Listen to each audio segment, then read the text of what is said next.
করেছেন যে আধুনিক যুগে ইসলামিক লাইফস্টাইল। শুরুতে আমি ইসলামিক লাইফস্টাইল বলতে আসলে কি বোঝায় এই আইডিয়াটাকে, কনসেপ্টটাকে ক্লিয়ার করে আমি আমার মূল আলোচনায় যাব ইনশাআল্লাহ বিইذনিল্লাহ। খুব সহজে যদি বলি, ইসলামিক লাইফস্টাইল হচ্ছে যে লাইফস্টাইল কোরআন সুন্নাহ থেকে উৎসারিত এবং যে লাইফস্টাইল হচ্ছে এন্ডোর্সড বাই ইসলাম, যে লাইফস্টাইল আমাদের প্রিয় নবী মুহাম্মদুর রাসূলুল্লাহ সাল্লাল্লাহু আলাইহি ওয়া আলিহি ওয়াসাল্লাম তিনি নিজে লিড করে দেখিয়েছেন আমাদেরকে, এটাই হচ্ছে ইসলামিক লাইফস্টাইল। আই রিপিট, যে লাইফস্টাইল কোরআন সুন্নাহ থেকে উৎসারিত, যেই লাইফস্টাইলকে ইসলাম এন্ডোর্সড করে এবং যে লাইফস্টাইল আল্লাহ রাসূল সাল্লাল্লাহু আলাইহি ওয়া আলিহি ওয়াসাল্লাম আমাদেরকে তিনি লিড করে দেখিয়েছেন, এটা একটা কমপ্লিট প্যাকেজ, একটা হোলিস্টিক প্রজেক্ট। এখানে কাটছাট করার সুযোগ নেই, মানে পিক অ্যান্ড চুজ করার সুযোগ নেই। আমার পুরো জীবনটাকেই ইসলামে অনুশাসন দিয়ে যদি আমরা পরিচালিত করি, ইসলামের ছাঁচে যদি সাজাই, সেটা হবে ইসলামিক লাইফস্টাইল। এখানে পিক অ্যান্ড চুজের কোনো সুযোগ নেই। মানে মুসলিম হইলে পার্ট টাইম মুসলিম হওয়া যায় না, ফুল টাইম মুসলিম হইতে হয়। মানে জীবনের প্রতিটা অঙ্গনে ইসলামকে আমাদের প্র্যাকটিস করতে হবে, কারণ আমরা জানি ইসলাম মানে হচ্ছে complete submission to the order of আল্লাহ, টু দ্য উইশ অফ আল্লাহ। কোনো যদি কিন্তু তবে ছাড়া আল্লাহর আদেশের সামনে নিজেকে উজাড় করে দেওয়ার নাম হচ্ছে ইসলাম।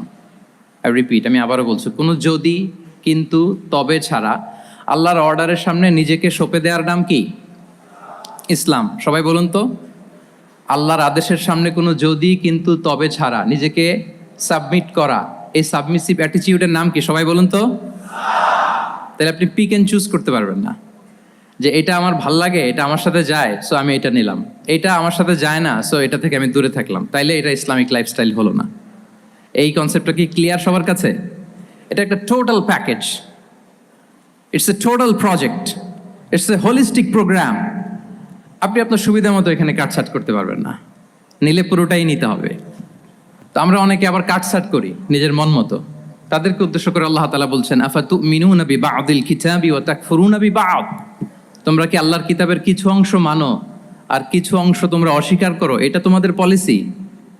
জেনে রেখো, ওয়ার্নিং দিচ্ছেন যে তোমাদের পলিসি যদি এইটা হয়, তাহলে এই দুনিয়াতে আছে তোমাদের জন্য লাঞ্ছনা, আর আখিরাতে তোমাদেরকে শাস্তির মুখোমুখি হতে হবে। তাহলে কাটছাট করার সুযোগ নেই। আমরা যেটা করি, নামাজ, রোজা, হজ, জাকাতের মতো এই যে আনুষ্ঠানিক ইবাদতগুলো, এগুলোতে আমরা ইসলামকে খুব মানি, ইসলামের অনুশাসন মানি। কিন্তু আমাদের ব্যক্তি জীবন, পারিবারিক জীবন, সামাজিক জীবন, আমার ডিলিংসগুলো, আমার ট্রেড, আমার বিজনেস, আমার ব্যবসা, আমার বিয়ে শাদী, আমার বিহেভিয়ার, এগুলোকে অনেক সময় আমরা ইসলামের অনুশাসন অনুযায়ী মানতে চাই না। এগুলোর ক্ষেত্রে আমরা অনেক সময় ইসলামের অনুগামী হই না।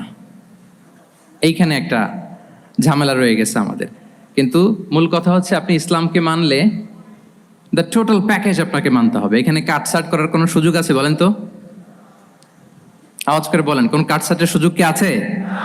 না, কারণ কমপ্লিট প্যাকেজ, কমপ্লিট প্যাকেজ। জীবনের প্রতিটি অঙ্গনকে ইসলামের অনুশাসন দিয়ে সাজানো, বা জীবনের প্রতিটি অঙ্গনে ইসলামকে অনুশীলন করার নামই হচ্ছে ইসলামিক লাইফস্টাইল।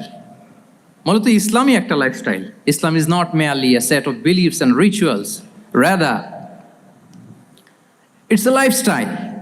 ইসলাম নিজেই একটা lifestyle that emphasizes justice, spirituality, integrity and modesty. আপনি যদি নিতে চান, আপনাকে পুরোটাই নিতে হবে, তাহলে কাটছাট করার সুযোগ নেই। এটা হচ্ছে প্রথম, the first and foremost reminder tonight, যে ইসলাম একটা টোটাল প্যাকেজ, একটা কমপ্লিট প্রোগ্রাম, একটা হোলিস্টিক প্রোগ্রাম। এখানে পিক অ্যান্ড চুজ করতে পারবো না আমরা। আপনি যদি আমাকে ইসলামী লাইফস্টাইলের উপরেই সেমিনারে কথা বলতে বলেন, I must say you have to take the entire package, পুরোটাই আপনাকে নিতে হবে। এই আইডিয়াটা ক্লিয়ার হয়েছে আমাদের সবার কাছে? সবার কাছে ক্লিয়ার তো? তাহলে পিক অ্যান্ড চুজ করবো নাকি? শুনি নাই সবার কাছ থেকে। পিক অ্যান্ড চুজ করা যাবে? কাটছাট করা যাবে? কিছু কিছু রুলস এন্ড রেগুলেশন আমার খুব ভালো লাগে, আমার জন্য খুব সুবিধা হয়, ওইটা নিলাম, বাকিগুলা কাটছাট করে দিলাম। তার মানে সহজভাবে পার্ট টাইম মুসলিম হওয়ার কোনো সুযোগ নেই, হলে ফুল টাইম হতে হবে। কাস্টমাইজড ইসলামের কোনো সুযোগ নেই, টোটাল প্যাকেজটাকে আমার অ্যাডাপ্ট করতে হবে। এটা হচ্ছে ইসলামিক লাইফস্টাইল। তো আজকের এই সেমিনারে আমি কিছু ট্রেটস বা the core values of Islamic lifestyle আপনাদের সাথে শেয়ার করবার চেষ্টা করব, যাতে করে ব্যাপারটা আরও ক্রিস্টাল ক্লিয়ার হয় যে আসলে what is Islamic lifestyle all about. আসলে এটা কি, কিভাবে এটা আমরা অ্যাডাপ্ট করব, কিভাবে এটার সাথে নিজেকে খাপ খাওয়াবো, কিভাবে এটা আমরা প্র্যাকটিস করব। তাহলে প্রাথমিক কথা অলরেডি ডান, যে কাটছাট আমরা করব না, পিক অ্যান্ড চুজ করবো না, টোটাল প্রোগ্রামটাই আমরা নেওয়ার চেষ্টা করব। তো এখন আমরা কিছু কোর ভ্যালিউজের কথা বলবো, যেগুলো দিয়ে ইসলামিক লাইফস্টাইলের মূল ধরনটা আমাদের কাছে ক্লিয়ার হবে। ইসলামিক লাইফস্টাইলের কথা যদি আমাদেরকে বলতে হয়, প্রথম যেই ট্রেড, যে ক্যারেক্টারিস্টিক্স বা ভ্যালিউর কথা আমাকে বলতে হবে, সেটা হচ্ছে দ্য কনসেপ্ট অফ হালাল অ্যান্ড হারাম। ইফ দেয়ার ইজ নো হালাল অ্যান্ড হারাম, there is no Islamic lifestyle, for sure I am telling you. যদি হালাল হারাম না থাকে, এটা যদি আমরা মেনটেন না করি, এটা কোশ্চিন কালো ইসলামিক লাইফস্টাইল হবে না। আপনাকে হারাম থেকে যোজন যোজন দূরে থাকতে হবে, আর হালাল দিয়ে জীবনটাকে সাজাতে হবে, কারণ যেখানেই হালাল সেখানেই বারাকা।